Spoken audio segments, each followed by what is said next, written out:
Hello and welcome to another Arsecast Extra, as always, with James from Gunnerblog. James, good morning to you. Good morning, Andrew. You're back. I am back again. I was back, then I went again, and now I'm back once more. Like Remarkable. A renegade master, one might say. At Arseblog, spotted in London to meet with officials and help complete formalities of Andrew Allen's move from Singleton FC to Husband Athletic. Yes, it all took place this weekend. What a beautiful day. It was amazing. Very, very warm, I will say, but that's a first world complaint. Yeah, a lovely day to see Andrew, my friend and colleague here at Arseblog, get married on Saturday. So that was good fun. And spent a couple of days in London as well, which was also a lot of fun. Very, very warm in London this weekend, I can tell you. Oh, you don't need to tell me, mate. I don't need to tell you. That's true. Yeah, we're telling them. Telling them in the roundabout way. It has been bloody hot here, actually. Yeah. And we're really bad at it. We are not set up for it. That's the issue. Yeah, because the aircon thing doesn't really exist, because most of the time you don't need air conditioning, you know? No. Basically, you've got to go and stand in a Tesco's. If you want to be in an appropriate climate. Other supermarkets are available, but you know what I mean? Yeah, of course. Anyway, I didn't find it too overbearing, I have to say. Did a bit of walking around. Met a listener. I was walking back from Upper Street down towards King's Cross, and just before you get to Pentonville Road, I was stopped by a guy called Freddie, who's a long-time listener to the show. He said, "I'm not listening to you right now." He had his headphones in. I said, "That's not good enough, Freddie." He said, "You don't fucking tell me what to..." So and then we had a big wrestle and a big punch-up. No, it was nice.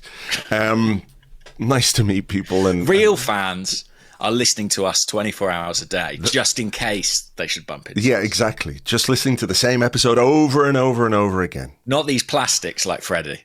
Anyway, it was lovely to meet Freddie, and I had a lovely time in London. And this morning went back and I busted Lana out of dog Catraz.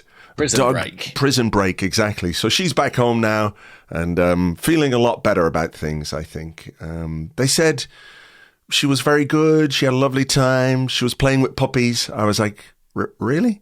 Because she's not great with other dogs. It feels to me like they might have taken a significant risk there. But that's what they said. Anyway, she's back and she's settling in again. And, we'll have to de-tuft her a little bit, a bit of stress, hair loss there, as can happen with dogs. But apart from that, she's A-okay and everything's back in its normal, rightful place. It's weird. That happens with human children as well, where like I'll pick Rocky up from nursery and they'll be like, "Yeah, he ate well, ate all his broccoli." And I'm like, "What? Did he? What child is this?" Yeah. I think they just behave, differently in other situations. Environments, yeah. Maybe that's what it is. Maddening. Absolutely maddening. But anyway, glad everyone is back home safely. And congratulations to Andrew Allen. Yes. Congratulations. I bet he looked beautiful on the day. Oh, my God. Tough to be his bride, I'd say, frankly. Well, she did a sterling job, let me tell you. She had a good go at it, I'm sure. But this was Andrew's day and everybody knew it. Oh, my God. He is just the most impeccably stylish man. Even later in the evening in the proceedings when he had just taken his jacket off, taken his tie off, even in just the shirt, he looked like the best dressed man alive. It's terrible. You stand next to him and it's like, I'm like a ragamuffin, Yeah, like some guy who lives under a bridge.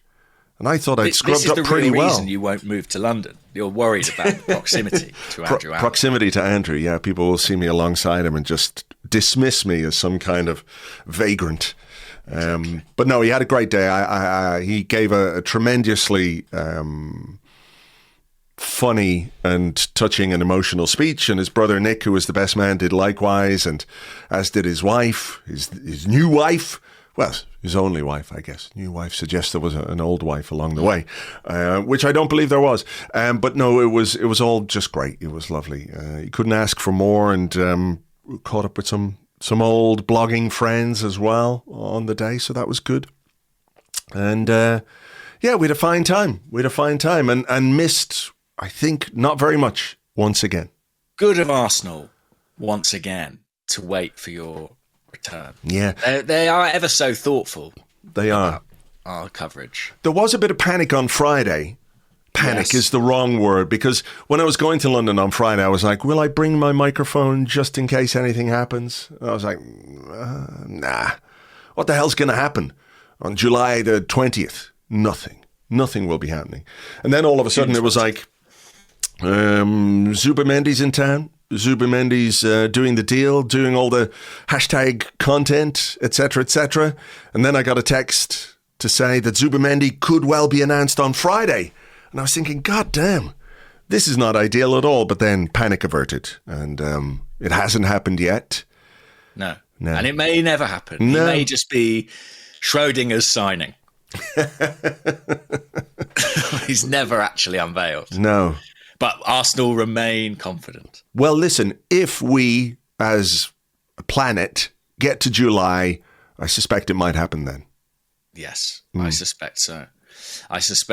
But yeah, with the odds and ends, the hoops have been jumped through. Unusual to make a player do that in a medical, but he did it. You've got to see how agile they are. This is the new way now, hoop jumping. There is a guy on Instagram, I'm fairly sure. I think there's a guy on Instagram for pretty much everything, but I think there's a guy who jumps through hoops. That's his skill. I've seen some of his stuff, and they're kind of remarkable. Is there one where there's like a bunch of guys who jump through one hoop and the hoop is like falling and they all have to jump at separate times? Maybe I'm making that up. I don't know. Could be possible. It's one of those things where you're like, either they've practiced that a million times and have perfected the art, or they've had to do a million takes. You know what I mean? Yeah, there's these two brothers on Instagram. Have you ever seen those guys? Where they try and do all kinds of trick shots where they'll roll coins down a thing and it's got to go between a crack and then land in the top of a bottle. And they do stuff with footballs and darts and all kinds. I can't remember the name of the brothers. Yeah. But I think it does take them many, many takes to get some of the shots that they're trying to pull off, you know? I should imagine so. But Zubimendi was here. I think it's probably accurate to say. And yeah. Now he's gone again. Now he's gone. We had him right in our grasp. He slipped through our fingers. Where has he gone? Does anyone know? Burnabout, apparently. He's camped outside. No, it's all fine. He's an Arsenal player in all but name. Just trying to think. I mean, there was also the Myles Lewis-Skelly contract news at the back end of last week. Did we touch that on the last one? I can't remember. I don't think. No, you know what happened? We recorded and then. Oh, yes. It was literally hours afterwards. Charles Watts dropped his bomber. The Charles Watts bomber exploded in our face. Yeah. That's good news. So that was some good news, yeah. Very good news. Great news. But, yeah, beyond that, Andrew, it remains fairly quiet. I think it's fair to say. I think it is. I think we should go on holiday again while we've got the chance. Just wait for Arsenal to wait for us to come back again. Is that how it works? I don't know. But it's as you were, really. Yeah. It's not unexpected though. I wasn't really expecting a great deal to happen between last Wednesday and today. Do you think, because obviously I think there's a fair bit of disquiet out there about the lack of activity. Do you think that the announcements of, say, Zubimendi and Kepa will alleviate that at all? No. Do you think because... Right, okay. Not a bit. Because there's been such a drip feed of information already that it sort of feels like nothing. Yeah, the Zubimendi thing, with all due respect to him, and I like him as a player, and I think he's going to be really good for us. But as a transfer thing, it's sort of up there with watching paint dry. Right. You know, because it's been in the post for such a long time that everyone has known about it for such a long time. Even the sort of brief Real Madrid thing didn't just really create a bit of excitement. Yeah. It was just like, fuck it, that's not really real. We know that's not really real, you know? So it's one of those that you're just watching it as a thing crawl ever so slowly across the line. It's like instead of the tortoise and the hare, it's the tortoise and the sloth, or the tortoise and the other tortoise. And then it's like, hurry up, tortoise, will you? You know? What about a backup goalkeeper arriving? Is that going to get you off your seat? Kepa, you know, doing the tour of London Colney, high-fiving Frimmy, nondescript members of staff. Frimmy. Frimmy will be there for a high five, no doubt. Is that going to get you going? Is that going to give a sate to you, Andrew? Listen, I'm happy with that deal. I've said it before. I said it to you. I think it's a good deal. I think it's a really good way of, you know, providing decent quality experience backup for David Raya. It's a good transfer, like 5 million quid, whatever it is, and then, you know, pretty reasonable wages. Job well done. Hats off. It's not 25, 30 million on another goalkeeper to create another goalkeeping situation. I like it. But, you know, I'm not getting, you know, tumescent about it. That's all I would say. That's fair. That is fair. Yeah. Nobody's going to be excited. Nobody is going to be excited until we do the striker. And even then, some people are not going to be excited or happy at all, are they? You know? No. The Team Sesko guys will be like, why did you buy Gyökeres? The Team Gyökeres guys will be, why did you buy Sesko? And if it's anyone else, particularly a slightly older player from Aston Villa, I think things will be said online. People will be, you know, recording videos of themselves in their cars. The car parks of North London will be full of lads filming themselves in their cars to let the world know how they do not like whatever it is that we have done, and how we've done it. I mean, whichever way it goes.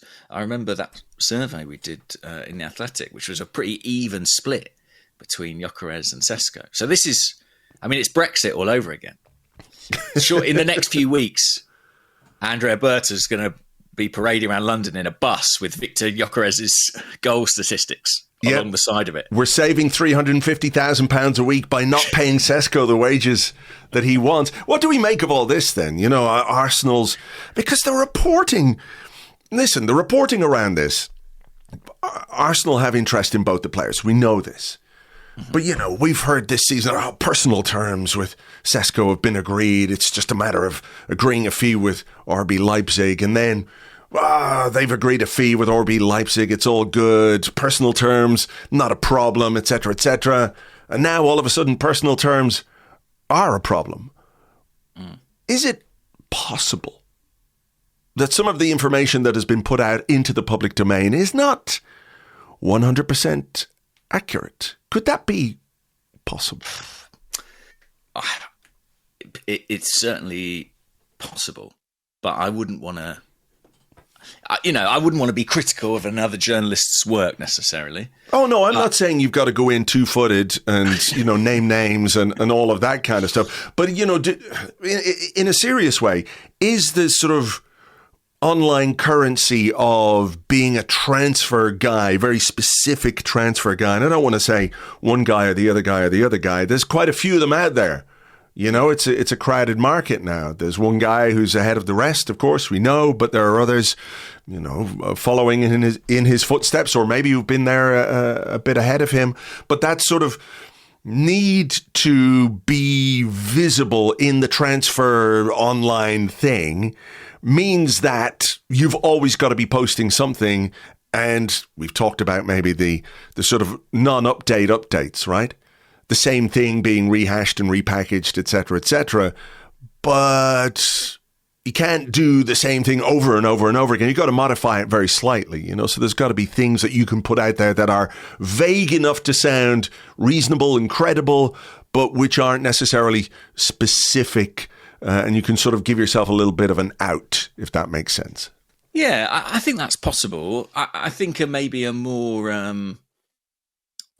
more generous interpretation would be to say that these things are kind of based on nuggets of truth, but that they sort of end up being massaged into such a way to create a story where there isn't really necessarily one that's particularly exciting. I mean, I'm sure there's a conversation every week, at least, between Arsenal and, I don't know, Benjamin Sesko's representative.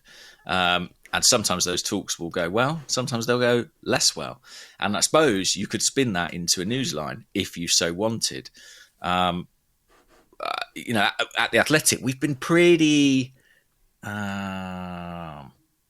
what's that word that means sort of careful, but I feel like it ends in icuous, but it's not perspicuous. Conspicuous? No.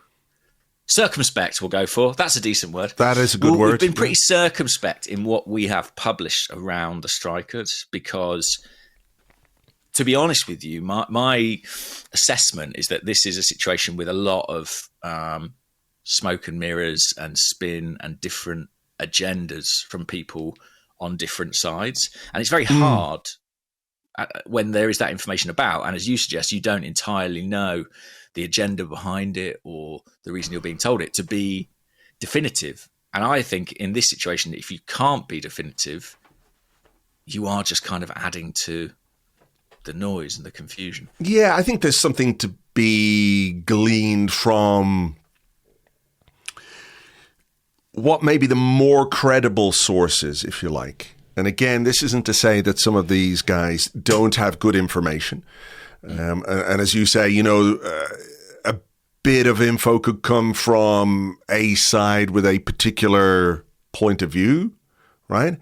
The source of that information can often be the thing that is at odds with maybe stuff that's been out there before, right?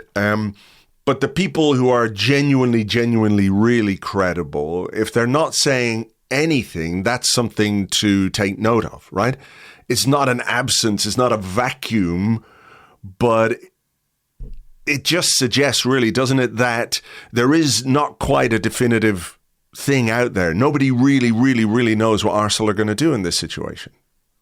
No, and I suppose if you've nailed your colours to a mast, if you've said, oh, it's Sesko and it's definitely Sesko and that's how it's going to go.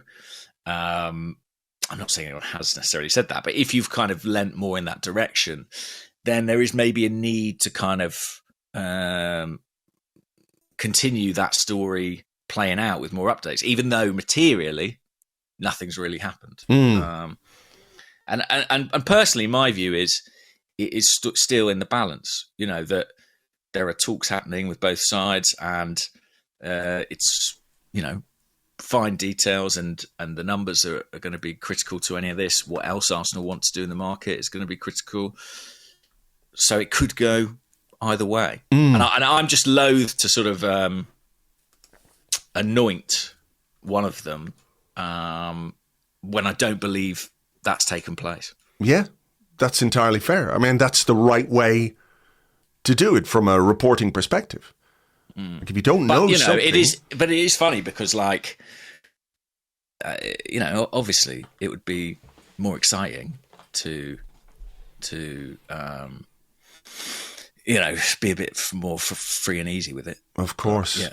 It's just not... it's not how we've chosen to approach it in this instance. Yeah. But I think... Yeah, the upshot of it is, though, that I think fans are probably getting quite bored of it already. We spoke about the Zubimendi thing and it being like sort of unwrapping a Christmas present, but you were very specific in your list in terms of what you asked for, and it's a football-shaped object in wrapping paper. Lo and behold, it is a football. I slightly feel like with the 9, we might end up in the same place where people are just like, "Oh yeah, there he is. Great, we've been talking about this for 6 months. What now?" sort of thing. Which I get, unless it's a completely wild card option. Sure. Which it might be, who knows? I get it, because it has been playing out. It's been playing out all summer, and I think the sort of the constant drip or regurgitation of information regarding both of these guys. One day it's a little more Gyökeres, one day it's a little more Sesko, and nothing really has changed since the season ended, you know? Is Berta more into Gyökeres than Arteta? Does Arteta want Sesko? You know, we don't know.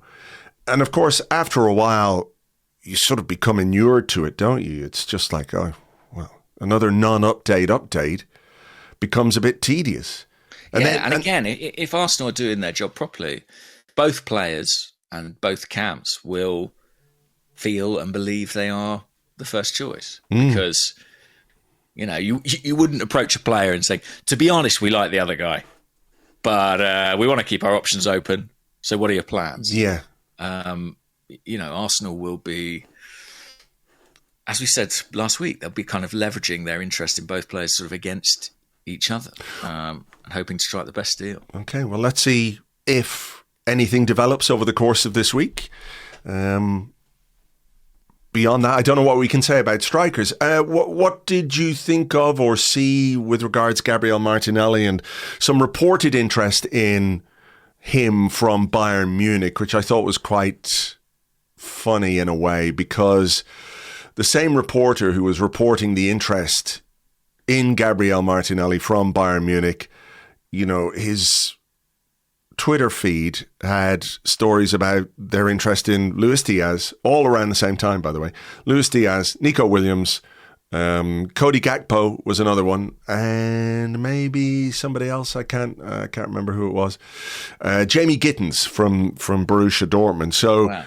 You know, Bayern Munich interested in Martinelli is a story which might resonate with Arsenal fans, but Bayern Munich interested in Luis Diaz, Nico Williams, Cody Gakpo, Jamie Gittins and Gabriel Martinelli suggests they're just looking around. Yeah, I mean, I don't doubt Gabriel Martinelli could well be on a list for Bayern Munich. I did make a few checks around this yesterday, and you know, I don't think it's anything that's progressed at all at this point. And you know, I wrote a few weeks ago that Martinelli had been told, you know, Arsenal hope to keep our best players, and you know, we don't see you going. Of course, it's football, and things could change. If a Bayern Munich came in, and it meant Arsenal could, you know, go out on a limb and bring in a really top-class, elite wide player, then it could happen. But I don't think we're close to anything like that. And no. I think Martinelli, you know, he's got 2 years remaining on his contract, plus an additional year beyond that. I think there's a very, very decent chance he'll be here at the start of next season. But yeah, I mean, look, Bayern would be an interesting move and club for him, and you've got players who've gone from the Premier League and had a massive impact there. Obviously, Harry Kane, but the lad from Palace as well. The lad from Palace. The boy. The boy from Palace. Elise, is that his name? Michael Elise, yeah. He's such a good player. Really good player, who, you know, you and I probably would both have taken at Arsenal at any point in the last few years. But, yeah, it's an interesting one, Martinelli. I mean, we had a few questions about it. What's your reaction to that news? Like, if it were to materialise, how would you feel about that? Well, it would entirely depend for me on the money that was on offer. Mm-hmm. Like, if it was an offer that's too good to refuse for Gabriel Martinelli, then you might consider it. At the moment, though, I would be more inclined to keep Martinelli, because I think we need to add to the forward line rather than take away from it. Somebody made the point to me as well that, you know, Martinelli, is he at a high point in his value at this point in time? You know, he's not necessarily had his best campaign. I do wonder if, you know, in a year's time, might you be able to achieve more in the market? Yeah, but if you can achieve more for him in the market next season, it suggests that he's had a good season. Yeah. At which point you're going, well, why are we gonna sell this guy? I mean, listen, I had a little bit of pushback on my suggestion or my observation about Rodrygo last week, where I said, I said for the price that is being quoted for him, I don't think he's a massive upgrade on Gabriel Martinelli. So what did Rodrygo email you? He emailed me and said, "Listen, you cunt. Yeah, I'm fucking way better than Martinelli." No. a little bit of reaction to it. But I was thinking about it, right? And there has been a bit of talk about Rodrygo, and I think you mentioned last week that he is a player certainly that Arsenal are interested in. Yeah. Right? So I was thinking about it. What if Rodrygo isn't necessarily a replacement for Gabriel Martinelli, like for like replacement? Because for that money, I think you're looking for a player who can deliver a bit more than Rodrygo can. For me, for that kind of price. But what if Rodrygo becomes not just an option for the left-hand side, but also the right-hand side, where he has played a lot for Real Madrid? Do you think that might be part of the plan, if it is the plan, that any kind of substantial outlay for Rodrygo isn't simply to play him on the left-hand side, albeit that might be his preference, but to have a kind of sort of greater depth in those two areas? Because we've talked a lot about the Bukayo Saka cover, depth, replacement, competition, however you want to put it, right? Whether it's Waneri or whether it's Martinelli. But does that make a deal for Rodrygo make more sense if you're not just pigeonholing him as a guy who's going to play on the left-hand side? Yeah, quite possibly. I mean, what I would also say is I think Martinelli did all right on the right-hand side at times last season. Mm-hmm. And I think with these wide players, they'll probably be thought of as a group, right? And it's important that they're versatile within that. I'm not convinced that Arsenal will buy two wide forwards in this window. No. I know that a lot of fans would like that.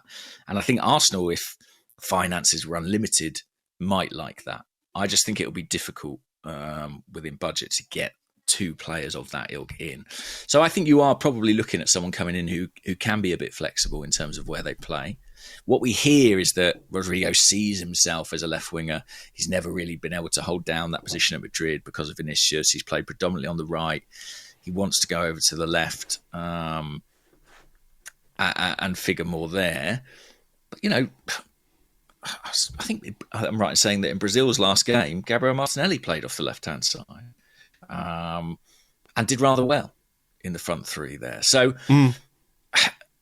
I you know, whatever pushback you may have had, I still think the point you were making was fair. I think that those players are probably closer in ability than the perception, the wider perception is currently. And I'm not in a hurry to get rid of Martinelli. I really think that he still has a lot to offer.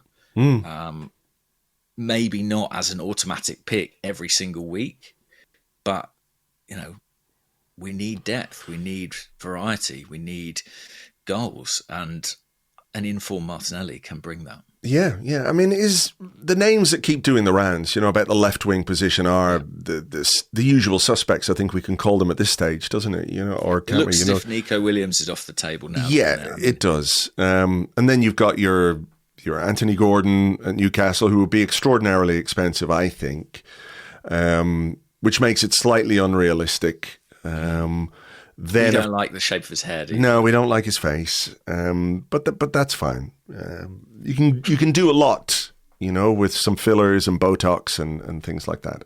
That's true. Arsenal's medical team have the technology and the capacity to really. Or maybe you could wear like a luchador mask, you know? Yeah. Maybe one of Ober's old one, Black Panther mask or something like that. He might have down the back of a sofa somewhere at London Colney. Yeah, something like that. But, you know, is there... I mean, we're not wedded to those guys. They're not the only guys in the world. And we had a question, actually, which might bring us... Yeah, this could be it. And let me see if I can find... it comes from Apostle Nono of Sabaro Dreams on the Discord. And he said, after big layoffs in our scouting department, I believe it was said we were shifting more to a data-based approach in recruitment. I don't remember hearing much about that since. Do either of you have a good understanding to the background structures we have around scouting and recruiting? Scouting. And that part of the transfer world at Arsenal. And is, you know, since he's come in, Andrea Berta, you know, widening the horizons, if you like, or maybe looking in different directions than Edu and Jason Ato and that particular group? Well, he's not from a scouting background, Andrea Berta. He's from a business background. And I think that probably informs the way he approaches the market. He's probably more led by connections and contacts than, having a diamond eye, as it were. He's probably, and I don't mean this in a pejorative sense, he's probably more of a Sanyehi than a Mislintat, if we're to use that old Arsenal dichotomy. Sure. The process in terms of talent ID, as far as I understand it, has been, obviously it may be evolving because we're seeing changes in personnel, we're seeing someone new at the top in Berta, but has been that scouting or recruitment would present a list of names for a position. And that would be a list that's sort of determined by data, yes, but also in-person scouting. Arsenal have quite a good kind of intersection between those departments now, which wasn't always the case. That list is then passed to Mikel Arteta and coaching, and typically he will actually share that with his own staff and seek feedback from them.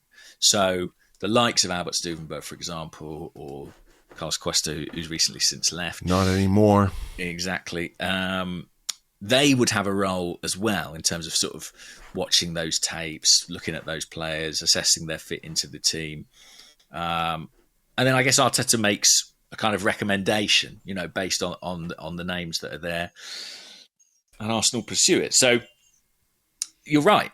Those wingers who are being frequently mentioned are not the only wingers in the world. I doubt very much they're the only wingers on the list that recruitment put together. I think the reason that they're getting reported on, certainly the reason that we've reported on them, is that because they're names which meet kind of, if not universal approval, then relatively widespread approval. They're names that the club like, but also Mikel likes. And the weight of Mikel's opinion, as we've discovered over previous windows, it tends to be significant.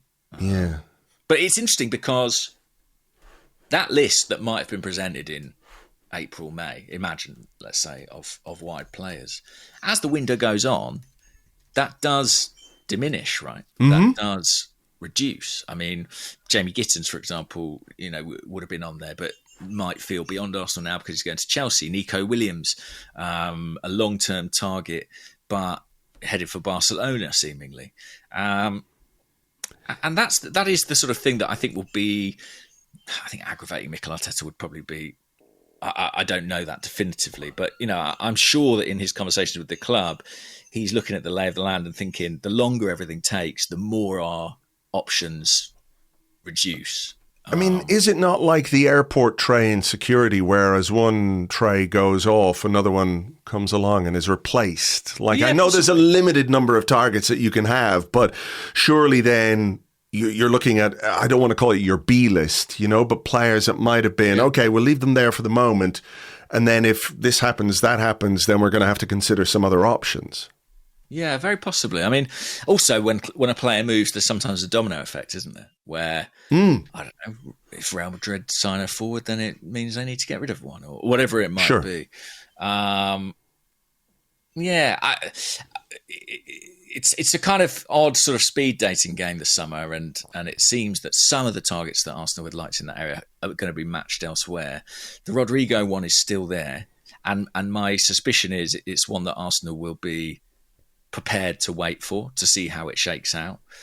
I've got to say, we have correspondence in Madrid, and I'm reading the Spanish press as well. At the present point in time, there doesn't really seem to be any indication that Rodrygo's itching to get out of Madrid. You must have seen the, he didn't play in He didn't play, so everyone's like, that's it now. He's not playing him because, a move is on the cards, etc., etc. Yeah. We are maybe guilty of putting two and two together and getting five. Look, if as the Club World Cup goes on, he's not substantially involved, then... that could change things, but it's only my sense of it. But I don't get the sense of this is a player who's desperate to get out of Madrid and is looking for somewhere to go. I think this is more of maybe a Mesut Ozil situation where he may find himself the odd man out at Madrid.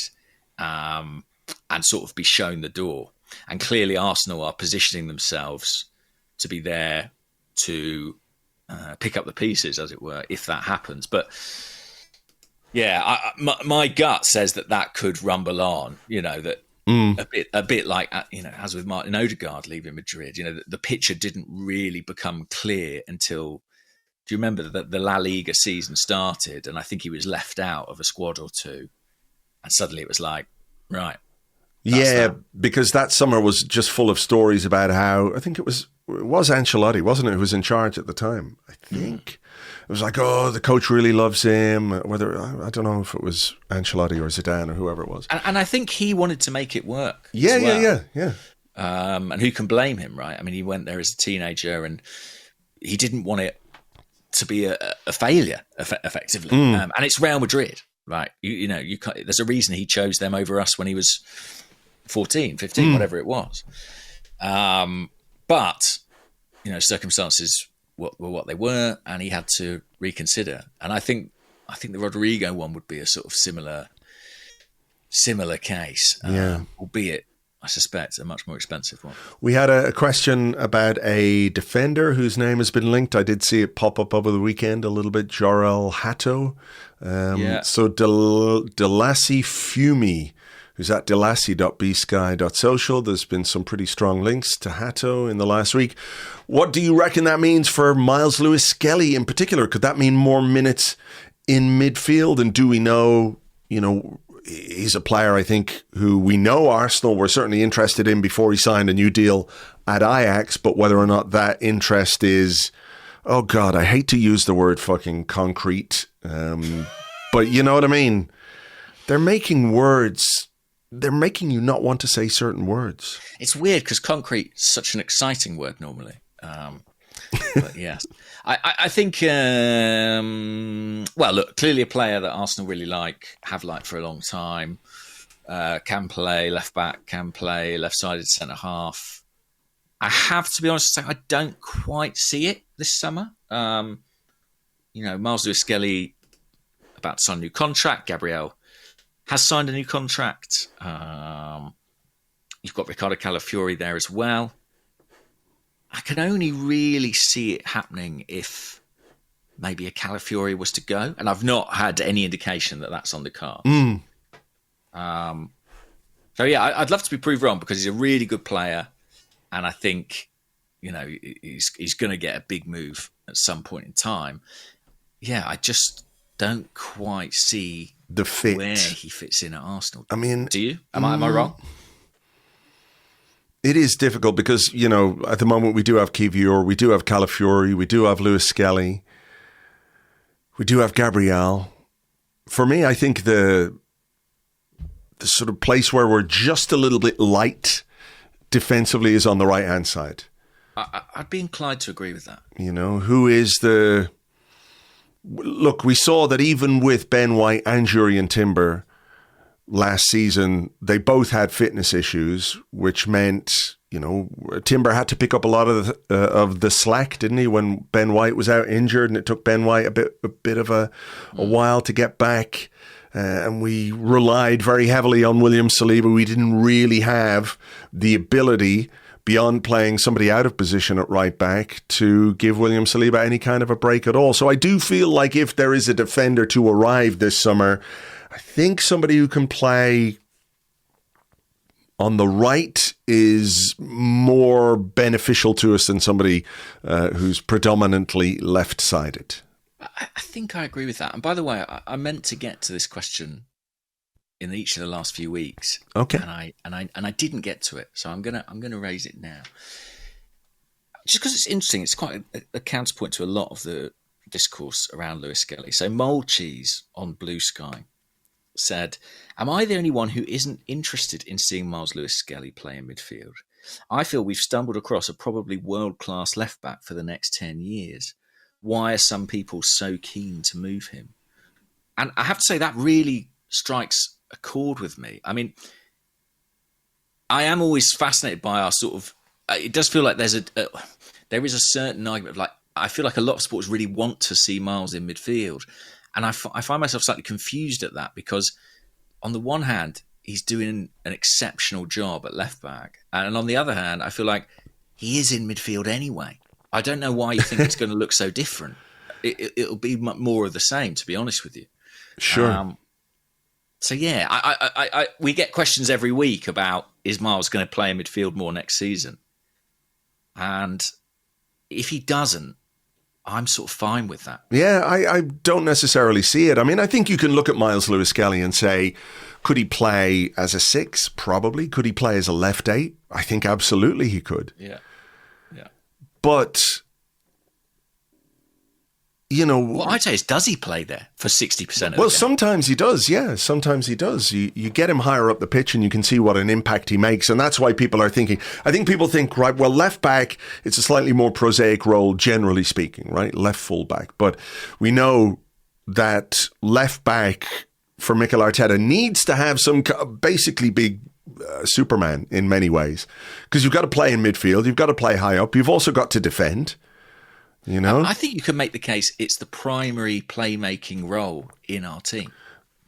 Potentially one of them. I mean, I think, you know, Martin Odegaard and that side of it, it's that sort of diagonal between Lewis-Skelly and Odegaard that I think it is just a straight diagonal line. Maybe it needs to become a triangle with another player in the left 8 position, which maybe we'll see a bit more this season with Declan Rice. It might be Declan Rice. You know, is he going to be a little more advanced with Zubimendi anchoring the midfield? And does that Lewis-Skelly, Odegaard, Rice thing become more of a triumvirate than what it is at this moment in time? But listen, when Ashley Cole broke through at left back, there was a bit of talk, wasn't there? Well, he started as a striker and maybe he could play here, there, but he came into the team and became basically the best left back in the world. Maybe there's an element of people looking at what happened to Bukayo Saka, where he broke into the team sort of at left back, didn't he? Left back, left wing back, and then changed and became brilliant on the right-hand side. So I don't know. Yeah, but I'm not in a big hurry to see it. If it happens, it happens. If it's a natural development for Lewis-Skelly, I'm okay with it. And I think he's got the ability to do it. But it's about, you know, what he did last season, broke through, got nominated for Young Player of the Year by virtue of his performances at left back. Got in the England team. England team. I think I've heard him say, and I'm sure he would say, I see myself as a midfielder. But, you know, if I was talking to him, I would say, well, don't be in a hurry to change anything. No. You know, what you're doing right now is really, really working. And I think sometimes we're guilty of sort of looking past that. But, you know, it's fantastic, the job he's doing at left back. Yeah. Do you see... And slightly differently to Saka. You know, what was that? Oh, dropped something there. You've broken everything. Should we find out? Yeah, the excitement. Jewellery. Some of Camille's jewellery. Okay. Knocked it off the desk. There you go. Slightly differently to Saka. Saka was kind of an attacking player who was pressed into action as a left back in an emergency. Rocky is protesting outside the door at that argument, but I stand by it. Ow! Yeah, you hurt his heart with that argument there. Yeah. I think Myles is a slightly different case where when he was breaking through at sort of 16, 17, there was quite a deliberate move within the coaching structure, within the academy to say, you know, this guy may be better served by playing regularly as a fullback. And he was playing as a fullback in the academy sides before he made his breakthrough at the first team level. It was a shift that was made quite deliberately, and one that he must have bought into, frankly.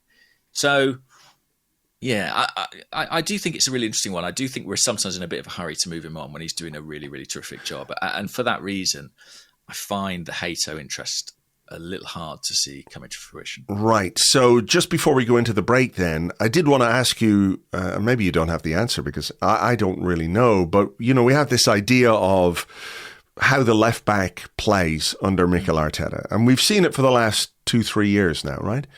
Zinchenko, and then Zinchenko came out of the team, etc., etc. But that role has been quite similar for 3 years. more or less. Does it need to change? Is it something that needs to be slightly tweaked or modified to make Arsenal a bit more unpredictable? Or is that just the way left-backs are going to be asked to play under Mikel Arteta?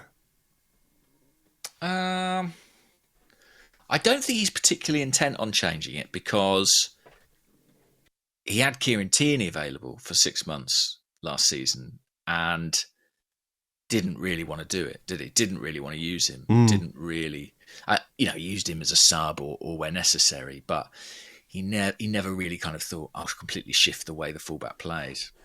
I don't think he's going to. I think Myles, as brilliant as he's doing as a fullback, he can probably only play fullback in that way because he is a midfield player by upbringing.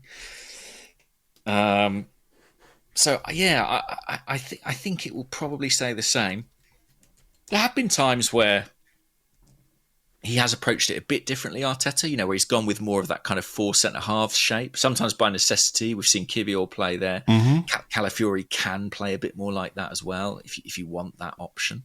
Timber can do that to an extent. So I think there'll be a bit of flexibility there. But I think, I still think we'll continue the same approach broadly with it. Why? Is it something you'd like to see change? Not necessarily. If it works, it works. If it's effective, it's effective. I just wonder, after a while, do you need to do things slightly differently tactically with your team?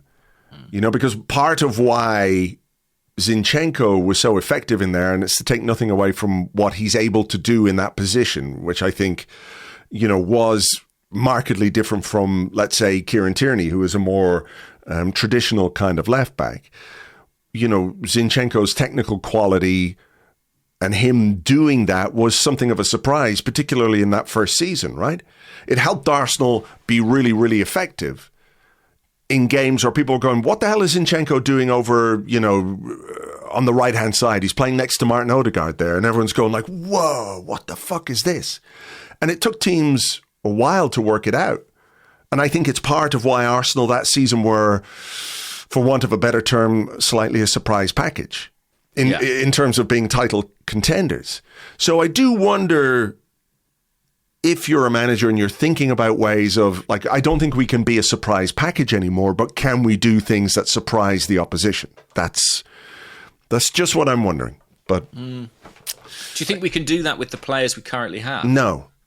Right. That's why I think well, do we count Zubimendi as a player we currently have? Because I think he will be a way of doing things differently in midfield.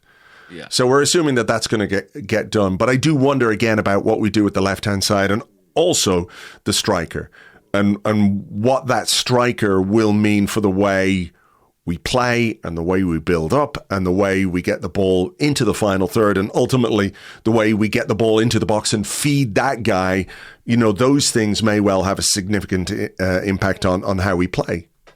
Yeah, I think you can make the case that the left-hand side hasn't quite found an appropriate balance and structure since the days of, well, I guess Zinchenko, Xhaka and Martinelli, right? We've seen Kai Havertz brought to play left eight. That hasn't necessarily worked out. We've seen Mikel Merino brought to play left eight. That hasn't necessarily worked out. We saw Calafiori brought to play left back. Then we've seen the emergence of Myles Lewis-Skelly. It has been an area of significant turnover, and we're talking about more potentially this year in maybe the arrival of a new left winger. So if you're looking at areas of the team where we can improve, I do think, that left-hand side could be one. But for me, Myles Lewis-Skelly has done enough at this point in time that he is the first sort of building block of that, really. I mean, sure. He's a guarantee for me. I think he deserves his starting place at the beginning of next season. Absolutely. Wouldn't argue with that one bit. All right. Well, look, we'll take a little bit of a break here and we'll be back with your questions and more in part 2 right after this.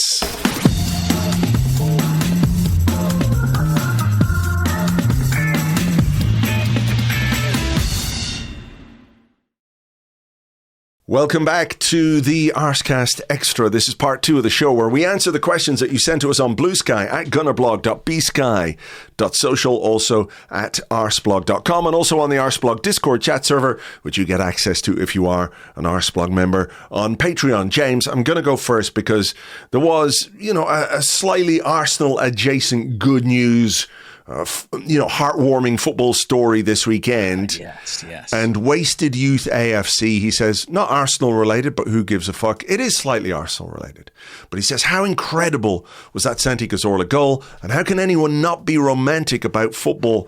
Amazing stuff. And for those that don't know, if you've been living under a rock, I suppose, digitally, perhaps, Real Oviedo, Santi Cazorla's boyhood club, promoted back to the top flight in Spain after 25 years. Santi Cazorla, of 40 years of age, scoring a penalty in the second leg. And after everything that he has been through from an injury perspective, playing for minimum wage there, it's just the best. And he is the best, isn't he? He's just a wonderful character, an amazing footballer. And you'd have to have a heart made of stone not to feel really, really happy for him and for that football club.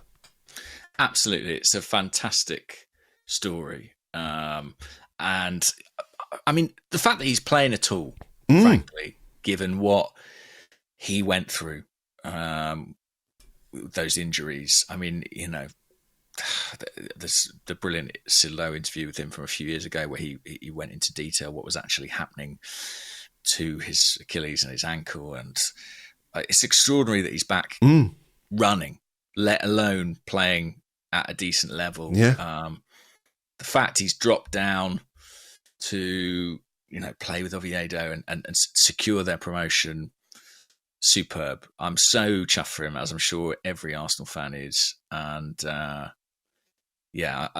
hope that he'll make the decision to stay on and play for them in La Liga next season. I don't doubt. That would be amazing. I mean, how could he not? Obviously, if there's a physical issue or if the body isn't quite there, he might feel, oh, listen, I've done what I needed to do and everything else. But it would be like the icing on the cake, wouldn't it? The cherry on top of the icing on the cake, for him to play maybe one final season in La Liga for Real Oviedo. How much he might play, we don't know, but like what a great story. I remember Arsene Wenger saying that the Cazorla injury was the worst injury he'd ever seen. That's a manager, by the way, who lived through and dealt with the Abu Dhabi, the Eduardo, the Aaron Ramsey, and lots of other significant injuries during his time at Arsenal. So it's a real credit to Santi and to the work that he obviously had to put in to revive his career and get back playing again. But that joy that he brings to the game, it's hard, isn't it, in this day and age where everything is so heightened and everyone is so invested in success and achievement. And I'm not saying that's wrong, because we all want Arsenal to win and everything else, but just the love of the game and the romanticism that football can still generate. We don't get enough of that, and this was definitely one of those stories. 100%. And actually, the only thing I would say, although I've sort of urged him to play on, and because selfishly I want to see it, I want to see him play in La Liga, it's something he should think quite carefully about, because we always talk about footballers in terms of, can they stay fit? Can they keep playing? But, Santi's 40 now, and he has to think about the rest of his life as well. He has to think about if what he's doing physically is going to be something that impacts him in his retirement, in his later years. He needs to make sure he makes the right decision that means he can be a dad and a husband and all those things. So, and be able to run around with his kids, things like that. So I hope he does whatever's right for him. He's already achieved something superb for Oviedo. And it's interesting, actually. I mean, Arsenal have signed a couple of players from Spain who've had these deep connections to clubs. You think of Lucas Perez, obviously not the same connection at Arsenal, but he went back to Deportivo when they were in the third tier. I think I'm right in saying. Yeah, I think so. Yeah. Yeah, paid about €500,000 to get himself out of his contract with Cadiz, I believe it was, and went down to play with Depor and did pretty well for them over there. So, yeah, you've got to love a football fairy tale like yes, that. For sure. Yeah. Do you know what? I had a question here. We did an episode over the weekend of Handbrake Off. I don't know if you've heard of it. It's another podcast I do. Okay. And are you okay? I'm fine. Don't worry. Yeah. Okay. Sorry. I'm just coming to terms with it, you know.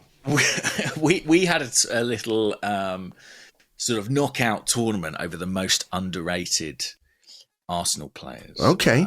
And actually, this is. And actually, Santi was put forward as a potential candidate, which is saying something because I think he's pretty highly rated. Yeah, I was going to say, who underrated Santi Cazorla? I think the argument was maybe kind of in the wider football context, like, is he held in the same esteem as your David Silvas or your, Kevin De Bruyne's in terms of talent? When, I think for us, we know that he is about as gifted as anyone who's pulled on an Arsenal shirt. Anyway, we had a question from Will Colgate, the toothpaste manufacturer, saying, who is the most underrated player in the current Arsenal team? That is a great question. I think it's Takahiro Tomiyasu for me. Oh, that's a good answer. And maybe it slightly aligns with why Santi Cazorla came up in your discussion, because we missed, didn't we, the last 18 months of his career at Arsenal. He got that injury in the Champions League game. Was it against Ludogorets or somebody like that? Mm-hmm. And he got that initial injury, and then it was so bad that we did the right thing and extended his contract. And he stayed for another year, and look, it took him a while to get back. But when a player's out injured, they're slightly forgotten, and there's also that sense of like, oh, that guy's always injured. What's the point of him? But I think we have in Takahiro Tomiyasu a player who can play right back really well, left back really well, both central defensive positions really well. And I don't think people necessarily understand how difficult that is. To like ask William Saliba or Gabriel, two amazing players, to play, like put Gabriel at right back and put Saliba at left back. They'll do fine. They'll do fine, but A, they won't like it. And B, I think they would find it just a bit challenging, right? Because it's not their natural position. Whereas Tomiyasu, if we were going into a big game tomorrow with a 100% fit squad, every single player 100% fit, and it was a big game against big opposition, and if Mikel Arteta picked Tomiyasu in any one of the positions, I wouldn't have a real issue with it, because I think he's that good. But the injuries obviously have not coloured people's opinion of him, but people get frustrated with injured players, and they don't necessarily then think about the quality of that player as much as they should. So for me, it's Tomiyasu. So who would you go for? I think that was a really good answer. The guy I would mention, actually, again, it's not to say he's not rated, but I think maybe outside of Arsenal, I think David Raya may be a bit underrated. I think that because he exists in the same timeline as Alisson, who is kind of the undisputed king of Premier League goalkeepers, I think maybe what he's doing currently in this Arsenal team is not getting enough recognition. Okay. Back-to-back Golden Gloves. I think his ability coming to get crosses, his ability on the ball, I know there were some errors towards the back end of last season. I think he is right now, I'd say he's one of the best goalkeepers in the world. And I'm not sure everyone shares that view. So I think he's a bit underrated. Okay. I'm okay with that. That's a good answer as well. I would just maybe throw Kai Havertz's name in the mix there a little bit as well. Yeah, I think that would be. I considered that too. I think that he carries a lot of baggage. I think, which sort of dampens enthusiasm for him. It's weird because it's not. I mean, he's a perfect pro. It's not the baggage that players sometimes carry of sort of being a difficult character or anything like that. I mean, he's the ultimate professional, trains brilliantly, does everything the manager wants. I think maybe the price tags and the expectations are something that he has suffered against at times. But he's still a very, very good footballer and someone who's been particularly productive, I think, since coming into Arsenal. I think there's something Giroud-esque about him in that, like, he is what he is, and what he is good. But people are always looking for something a bit more and a bit better, whether that's at striker or left 8 or whatever it might be, you know. So I think he sort of disappoints people in a weird way. Does that make sense? Yeah, I think maybe because he doesn't fit the kind of ideal of what those positions should look like. Yeah. He's unconventional, I suppose, in some ways.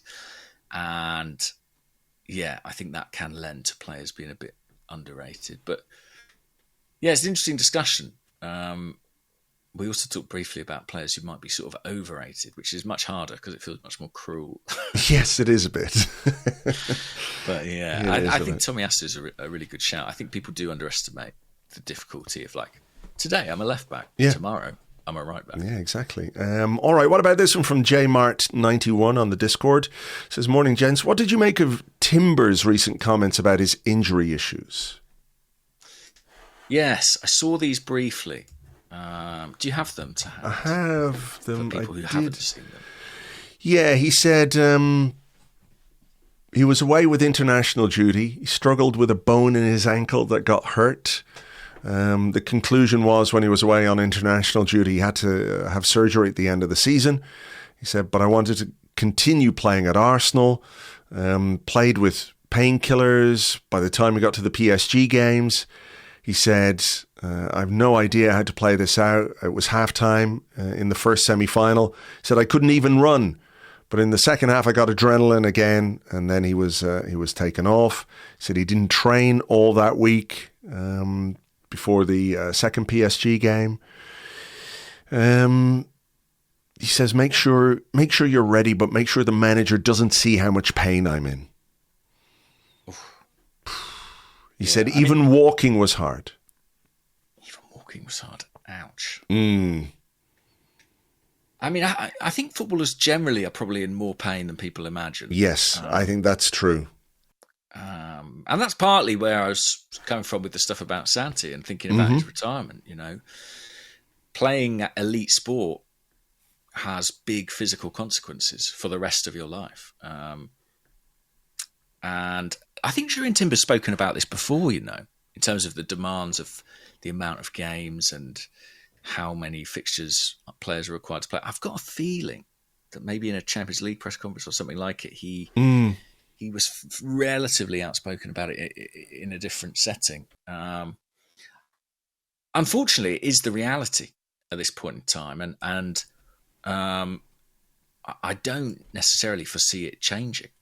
I think the likeliest thing, as Arteta himself has said, is that we get bigger squads to kind of accommodate these extra games and increased demands. But it certainly makes you appreciate Jurrien Timber and what he put himself through. It's kind of unfortunate, isn't it, in that right-back position.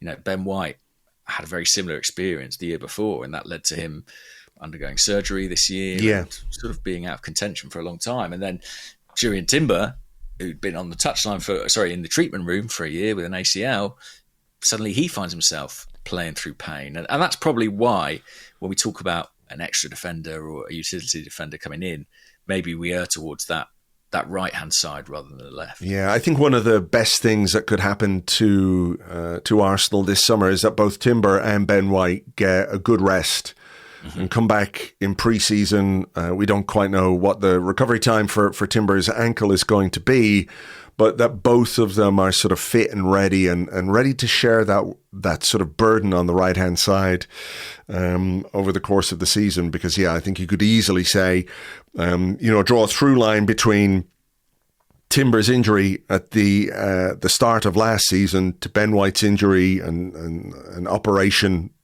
the season just gone by, and subsequently then Timber having to play through the pain the way that he did, I know it's something that Mikel Arteta prides himself, that's the wrong way of putting it, but I think he does like players who will push themselves to the edge physically for the team if they are feeling something. And every footballer, I think, is feeling something to one extent or the other.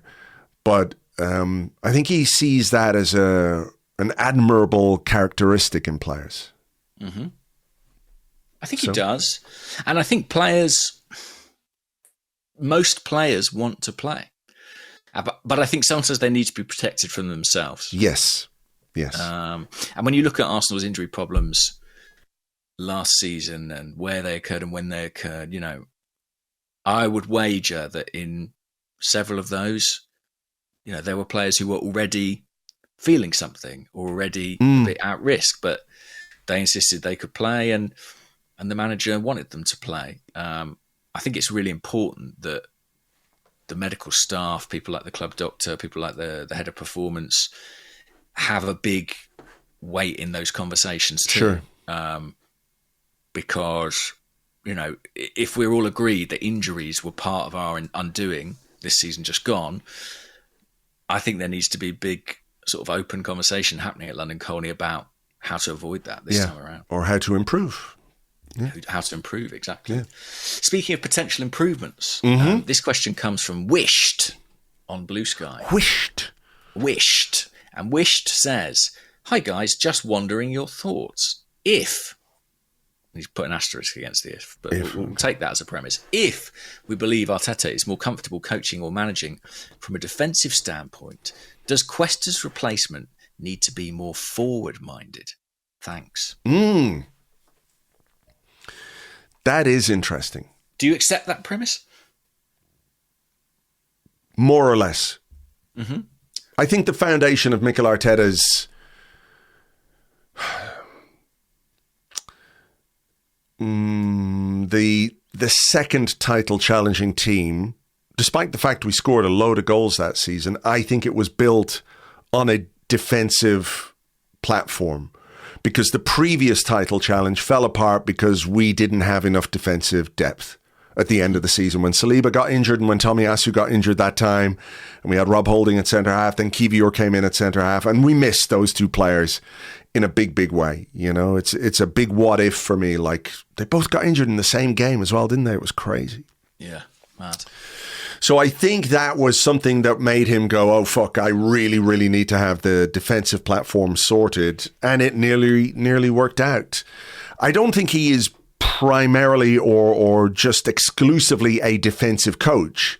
I think he looks at the defensive platform as the thing that, he can use to help his team go forward. Whether we've been effective enough in doing that at times, I think that's a fair conversation. But it would be very interesting if whoever came in to replace Carlos Cuesta was a little more attack-minded. But then I don't know, unless it is, very obvious from that coach's previous that he is an attacking coach. Most coaches have quite a broad responsibility, don't they? Within football, yeah. You don't tend to have this is the shooting coach. Maybe you do have guys who specialize a little bit. We did an April Fool's on Arseblog News a few years ago, and I saw people taking it a bit too seriously, where I said we were getting a specialized kicking coach, to help the players kick the ball better. His name was Carlos Zapata, which is Spanish for shoe. But is that so crazy, Andrew? I mean, that's very sort of NFL, isn't it? To have those sort of deep specifications of coaches. And it feels like we are headed in that direction. I mean, at one point in time, set piece coaches were sort of joked about, and they still are to an extent. But actually, it feels like a perfectly natural development. Well, maybe that's where we go next. Yeah. I mean, we've spoken before about how Arsenal have this attacking phase coach in Issa Hussein. Manchester United brought in Benny McCarthy, didn't they, to work with their strikers? I think presumably that was more on sort of the finishing side, that sort of final third. Worked really well with Hoyland and Xerxes. It's an absolute treat. Yeah. I think it's an interesting idea. My concern on the new appointment would maybe be a bit more on the personality front. I think what we know of Carlos Cuesta, even just from those glimpses of him in the documentary Amazon, All or Nothing, is that he is someone who had a really good sort of personal connection with players. And, I think it helped probably that he was sort of in the same age bracket and was able to kind of bond with them quite easily. And he had really good relationships with a number of different players in the squad. I think when I think of him going, and maybe Edu going as well in November, Jason Ato going, I think Arsenal have lost a few people who have quite good people skills, who have quite good soft skills, interpersonal skills. Steve Round, of course, left the club, and that was sort of an area where he really specialised, he worked a lot on the culture and again was sort of all about relationships. I do think we've got some incredibly capable but quite intense individuals left on the staff, and I think it might benefit the club to bring in someone who has that slightly softer, good cop face. Sure. Who that would be, I do not know. We'll have to wait and see. Yeah. But yeah, that would be a consideration for me in any appointment. I did like this from Sean D. Gooner on bsky.social. He says, why, when I hear the name of Carlos Cuesta, do I immediately think of George Michael's song Careless Whisper? A chant that never was. No, never can be now, unless he comes back one day as the manager. I think we should... pass that on to the Parma fans. It's theirs now. Yeah, they can have it. But I did laugh at that one. That was Parma, not Udinese, as I claimed on the last podcast. No, definitely not. Definitely not Udinese. Where was the question that I had next? I can't find it. I did have one right in front of me. Oh, yeah, here it is. From Johnny Comer, who's at Connie Jomer on bsky.social. He says, the cap on 2 Premier League loan signings, Sterling and Neto, really hampered us in January when we could have improved the squad with, say, a Rashford-type loan deal. Do either of you envisage a loan signing or keeping a slot available for January if necessary? God, that's a really good question. Yeah. I mean, because those loan deals both happened in the last 24 hours of the summer window and were slightly desperate measures, I think it's fair to say. Yes. Certainly the keeper one was a desperate measure where we were trying to get ourselves out of a bit of a mess. Mm-hmm. Sterling, I guess, was seen as a bit of a bonus buy, although, I don't think you can argue it turned out to be one. Not a buy at all. It was not a buy at all, yeah. And certainly not a bonus. But, yeah, I would definitely say it would be a smart thing to do to keep one of those slots free for January. Because you never know what you might need. And I think it gives you a lot more flexibility. And I think it did hamper us. I think it did hamper us when you look at some of the players who moved on loan. If Arsenal had a loan slot available in January, would we have had a look at Marcus Rashford? I don't know, but it would have at least been a conversation. Yeah. It was one of those. It's one of those where in January you would be like, "Come on, don't do that." You've got the whole month of January to get something done. But in hindsight, sitting here in July or June, it's not July yet because Zubimendi is not officially an Arsenal player. It's one of those where you look back on it and go, actually, would have been pretty useful. Just as another option. Yeah. I mean, look, I don't get the sense that he's Mikel Arteta's dream player in terms of no. attitude and style and all these things. I think there are question marks over Rashford and the trajectory of his career, rightly so. But you don't have to marry the guy. That's it. Do you know what I mean? Yeah. That's the whole point. I mean, it doesn't seem to be. He doesn't seem to be staying at Aston Villa, as far as I can tell currently. So yeah, I think it would have been. I mean, Evan Ferguson moved on loan again. Didn't pull up any trees, but would it have given us an option? Is it something we would have looked at? I think so. Yeah. So yeah, I would hope. I mean, to be honest, I don't foresee us. I can't see where those loan signings from within the Premier League would come currently. Can you? No, not really. But, you can get to January and then all of a sudden there's a situation like the Rashford situation at Man United where a manager comes in and he's deemed him like unusable, which, nobody expected. You wouldn't have predicted that. So you never know where you might be in January. And I think it would be wise for Arsenal. I mean, I think if we build the squad properly this summer, we're not really looking at doing anything in the January window. No, but you don't have 3 injuries. Exactly. Exactly. You just don't know. So keeping that as an option seems entirely sensible to me. And again, I think that's another appeal of the Kepa deal, that it's not a loan, that we're able to get him out at a relatively low fee and keep those slots free. Yeah. I think that's definitely a benefit. All right. Over to you. We've had a game from Critical T. Should we do it? Yeah. Yes. Don't know what that noise was. It's let's good morning, do it, gents. It's time for the player ratings game season review part 2. So these ratings are from the second half of the season, i.e., from the games following our famous 3-1 away win over Brentford. Oh, that famous 3-1. So famous. Yes, I've got a tattoo from that game. Okay, rating 1, 8.5 out of 10. Another impressive, near-faultless performance. He has a swagger that errs on the right side of the confidence versus arrogance borderline. He's announcing himself one game at a time. I think I know who that must be. I think that must be Myles Lewis-Skelly. I agree. And couldn't tell you what game. Am I allowed to look at the fixtures? Is that cheating, or am I allowed to look at the fixtures from the second half of last season? I'll let you look. You let me look, okay. Because I see these questions and I don't look at the things because they're in spoiler on Discord, but I never look at them because I quite enjoy the game. So I'm going to say the win over Man City. You're going to say the win over Man City, and the answer is a home draw against Aston Villa, 2-2. Right. I was at that game, so I didn't do that rating. Oh, this old issue. This old thing again, but I didn't do that to rating. Get the name at any rate.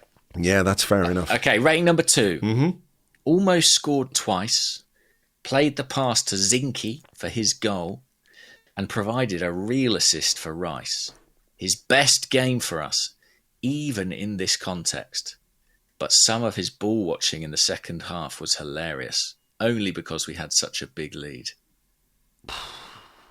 I think I would have a good guess at that. I'm trying to remember when Zinchenko scored.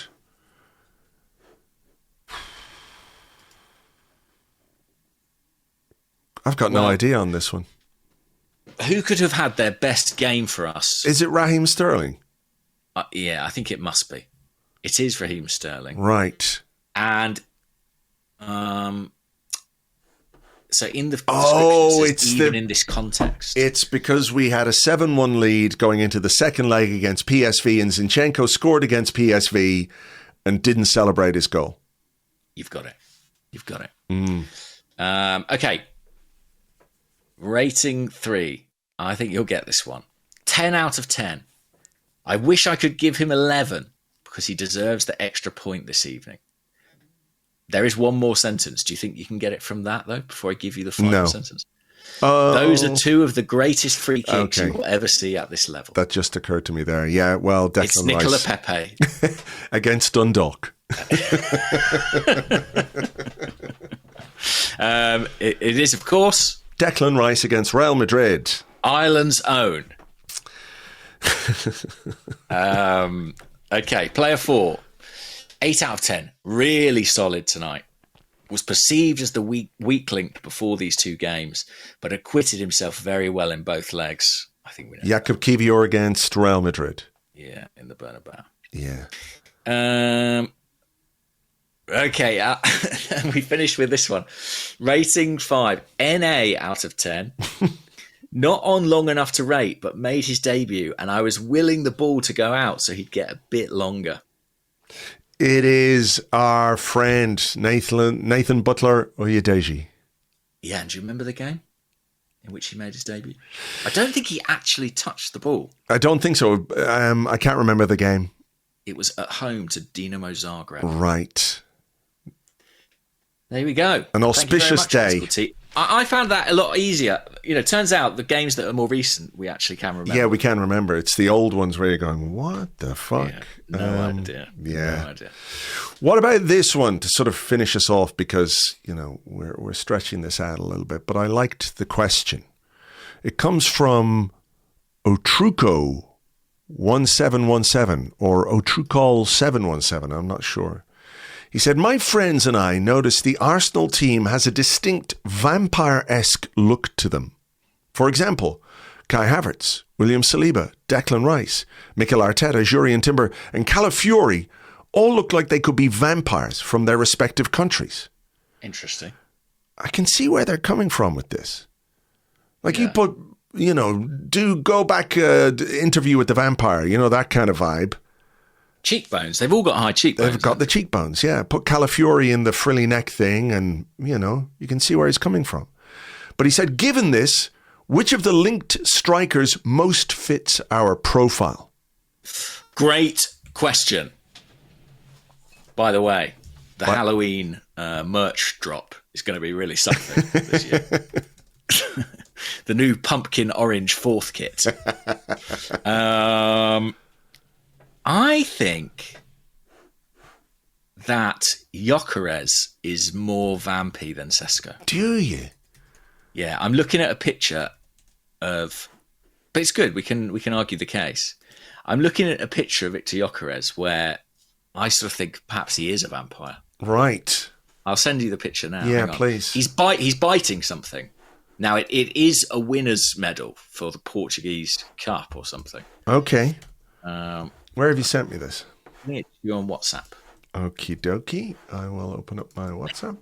Listen, I'm no orthodontist, and my teeth aren't the best, but his incisors do have a bit of point to them. They do. I can see where you're coming from there. I would just say Sesko is maybe a bit more, you know, a bit more pointy-faced and stuff. What if I was to send you a picture of Sesko with some fangs? Hang on. Yeah, that would help. So let me just mock this one up.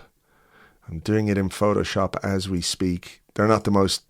So what can we say? What would it mean if we sign a vampire? I can only play night games. Yeah, no garlic in the pasta dishes at the training ground. Yeah. He could, if things don't go well at Arsenal, take up another career, change his name, and become, what's his name? Regular human bartender. Oh, Jackie Daytona. Oh, yeah. I mean, yeah. Was Luis Suarez the first vampire striker? For sure. He was certainly the bitiest. He is the most bloodthirsty. Yeah, so what if I send you this, and does this convince you of Sesko being the more vampiric of the two? Okay, and will we share these? Yeah, we can share these. On the Discord. Okay, yeah. See where I'm coming from? Listen, if it's vampiric qualities we're looking for, I've got some bad news for those who want to sign Ollie Watkins. He's the least vampire of all of them. He's definitely the least like a vampire. If that's the criteria that they're debating, I think we can rule Watkins out. Yeah, he doesn't have any vampire chops. I'm sorry, Ollie. I think either of the other two would make a lovely vampire. Yeah. There's a load of pictures of Gyökeres with his shirt off, and he's very muscular and stuff like that. Yeah, and there's loads of pictures and clips of, like, Sesko turning into a bat. Oh. Like, flying away into the night and stuff. Yeah. And then sort of drinking people's blood. Yeah. Like, if you watch his YouTube compilations, once you get past the goals, a lot of it is him, like, attacking beautiful women and drinking their blood and stuff. Yeah. Wind! He does jump very high. Does that suggest some sort of bat-like power? I don't know if vampires are renowned for their jumping. No. You don't really see the sort of vampire kangaroo hybrid. Jump scares, maybe. Jump scares, but that's just when you close the mirror and he's right behind you. Yeah, it's in the changing room. Yeah. Well, we'll see. We'll see what happens. When the Vampire Council convenes at London Colney to make their decision about which striker Arsenal are going to buy. And then they bite them, I guess. They bite them. Transform them. Yeah, you know, that old coffin dungeon lair they have under the Emirates as well. All makes sense now. Of course. Just waiting. We're waiting for the decision from the Vampire Can you hear Council. this? Hang on. Yeah. Yeah, that's Lana getting excited to go out for her first walk since she has returned home. Huge. Pre-season starts now. Big news for Lana. She's going to go up to the park. So we better leave it there, I think. Let's do it. Let's do it. Who knows what might happen before the next podcast or by the time we speak again next week. But for now, thank you very much indeed, as always, for being with us. Really appreciate you listening, even when there's very little going on. For now, take it easy and we will catch you on the next one. Bye-bye.